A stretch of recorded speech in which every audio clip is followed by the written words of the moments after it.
you know that Times Square is in the crosshairs of ISIS? Yes, you've heard about the terrorist attack in the subway near the Port Authority, but did you know that that is likely the first of many? What? You're asking yourself? I know what you're thinking. I'm just exaggerating this. It's all very scary, and why am I making you scared for the holidays? Well, let me tell you. I'm going to tell you what the mainstream media isn't telling you. This is on the website, on the web, on the internet, in very few places. You have to look for it. This is what I'm talking about. This is one of the pictures. ISIS has its own media associated organization, kind of like Madison Avenue advertising group that's doing a pretty good job. This is a picture of Times Square with Santa Claus holding a big red sack, and you can bet there aren't toys in that sack, since he's standing next to a box of dynamite. And the words on this poster say, "We meet at Christmas in New York, ... soon." This is part of a huge campaign that ISIS started some weeks ago, that in fact was what provoked Aqaid Ullah, the 27-year-old Bangladesh man who detonated a bomb under the Port Authority, to do it. He admits that he was inspired, that's the word that he uses, inspired by ISIS to perpetrate an attack in Manhattan. And in fact, close to Times Square. He was in the passageway between the Port Authority and Times Square. And he even said that why he chose that particular spot within that passageway was because there was a poster, a Christmas poster, nearby. And that he took as a sign for, this is where I should detonate the bombs. This is what ISIS wants. Well, that is very disturbing. And I am concerned about you during the holidays. You know, I'm a born and bred New Yorker. New York is in my heart. It's why I became the terrorist therapist, because I was very psychologically wounded, in a sense. I cried for my city, New York, when 9/11 happened. And it has made me want to go on, inspired me to help families keep calm and carry on in the face of terror.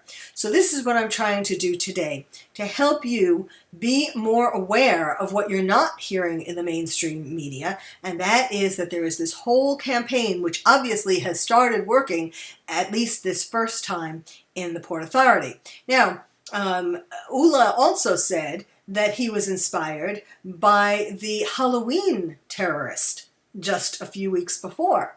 He saw how that terrorist got it done, and then between that, on the background of this holiday propaganda, he thought it was time for his attack. Now, ISIS is also doing posters for other cities. They're trying to bring terrorists into other major cities, like Paris, of course, you know, the cities that they seem to like to attack. There is a poster with a hand with a bloody knife in front of a market near the Eiffel Tower. That creates that message, just like the one in Times Square does. There also is a poster for London. It's a black-clad jihadist standing over Santa on Regent Street, which is one of the most popular shopping districts in London. And they have posters for the Vatican. I mean, what would be more ideal in the mind of a terrorist than to strike the Vatican on Christmas? So all of these things are very worrisome. Of course, you know, this is not the first time. This is just that they're stepping up their campaign. In 2015, there was the San Bernardino attack at the Christmas party. In 2016, there was the Berlin truck attack that mowed down people at a market. And now, since those worked so well to get the world's attention and to create terror in the world, now they're stepping up their campaign with more propaganda for featuring more cities, and particularly Times Square. Now, this particularly scary thing about this poster is that it shows Santa in Times Square on a platform at night.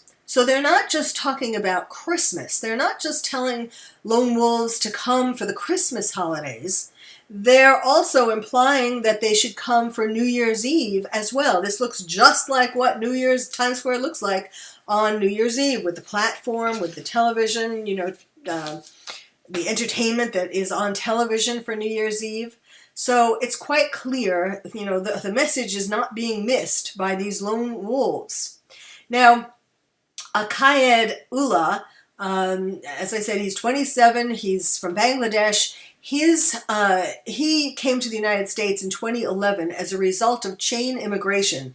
That is, one of his relatives won a lottery to come to the United States, and then they brought in one relative after another. And obviously, this is something that has got to stop. He supposedly called his wife 30 minutes before he committed the attack, and she says, like most wives of the terrorists, she knew nothing about it. And his radicalization began in 2014, and it's been increasing. He's been more provoked, more inspired, shall we say, ever since that until just now. Now, you need to pay attention to this. You can't just wait for the mainstream media to tell you these things. You have to do some research on your own. Yes, it's scary, and but you need to know it's walking around walking around in denial, keeping your head in the sand is not the answer. So stay tuned. Keep your dial here, and I will tell you the truth. I analyze things from a psychological perspective. I tell you the truth. I don't pussyfoot because I'm concerned. I want you to have a happy holidays. So for more information, you can go to my website, which is terroristtherapist.com. Also, I suggest, even though it may seem counterintuitive, that you consider buying my book, which is Lions and Tigers and Terrorists, Oh My, How to Protect Your Child in a Time of Terror.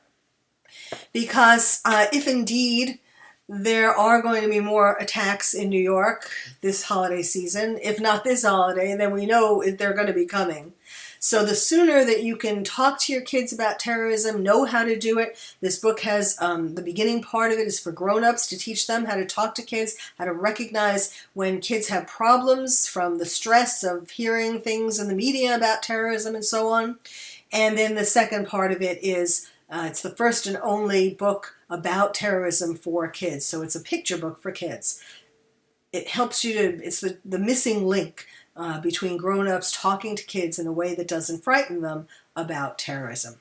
So I'll be talking to you next week as well. Meanwhile, let's hope that more lone wolves do not heed the call to come to Times Square for the holidays.